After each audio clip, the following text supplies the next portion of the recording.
UPF central কমিটিৰ 12 সংখ্যক অধিৱেশন আৰু ইউপিপিঅৰ ধেমাজি জিলাৰ 6 সংখ্যক বাইনিয়েল কনফাৰেন্সৰ যিটো সঞ্জাৰী নগৰ যিটো ক্ষেত্ৰ, এই ক্ষেত্ৰটোক উদ্বোধন কৰিবলৈ কাৰণে মোক আমন্ত্ৰণ জনোৱাৰ বাবে আজি মই উদ্বোধন কৰিলোঁ।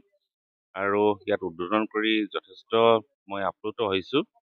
সোমাই দেখিলোঁ যে আমাৰ যিটো পৰম্পৰাগত জিলা, আমাৰ যিটো শিল্পী, এই শিল্পী দ্বাৰা যিটো নিৰ্মিত শিল্প কাৰ্য অতি সুন্দৰভাৱে ইয়াতে উপস্থাপন কৰিছে।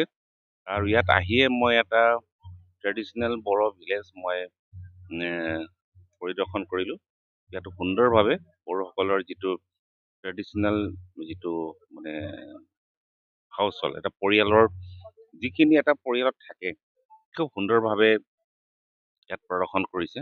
মই দেখি বাৰীৰ পৰা আৰম্ভ কৰি, তেওঁলোকে যিটো বাৰীৰ পৰা আৰম্ভ কৰি এটা পুখুৰীৰ পৰা আৰম্ভ কৰি, আৰু ইয়াতে যেনেকে যিটো পৰিষ্কাৰ পৰিচ্ছন্নতা কি ধৰণে কৰিব লাগে, বা ইয়াতে চাফ চিকুণ কেনেকে কৰিব লাগে, এটা সৰু জাবৰ পেলোৱা স্থান খুব সুন্দৰকৈ তেওঁলোকে ইয়াতে ৰাখিছে। মুঠতে মই আৰু কিছুমান দেখাই নাই, মই দেখাবলৈ যাম। ইয়াতে যি ধৰণে গোটেইখিনি সজাইছে খুব ভাল লাগিছে, আৰু সেইটো আমি সকলোৱে অনুকৰণ কৰিব লাগে।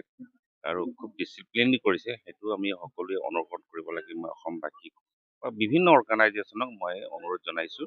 আৰু মই এই ধৰণৰ যিটো অধিৱেশনতে আমাৰ যিটো ট্ৰেডিশ্যন, এইটো ইয়াতে প্ৰকাশ পাব লাগে, যিটো ইয়াত হৈছে। গতিকে মই ধন্যবাদ জনাইছোঁ। আৰু সকলোকে মই ইয়াতে ইউপিপিঅৰ চেন্ট্ৰেল কমিটিৰ আমাৰ ইয়াতে নেতৃবৃন্দ আহিব, জিলা সমিতিৰ নেতৃবৃন্দ আহিব, সকলোকে মই অভিনন্দন জনাইছোঁ, শুভেচ্ছা জনাইছোঁ। আৰু আমাৰ যিটো অৱৰ্ণা সমিতিৰ সকলোকে মই অৱৰ্ণা শুভেচ্ছা জনাইছোঁ। আৰু ইয়াতে যিসকল ভলেণ্টিয়াৰ আছে তেওঁলোককো মই শুভেচ্ছা জনাইছোঁ।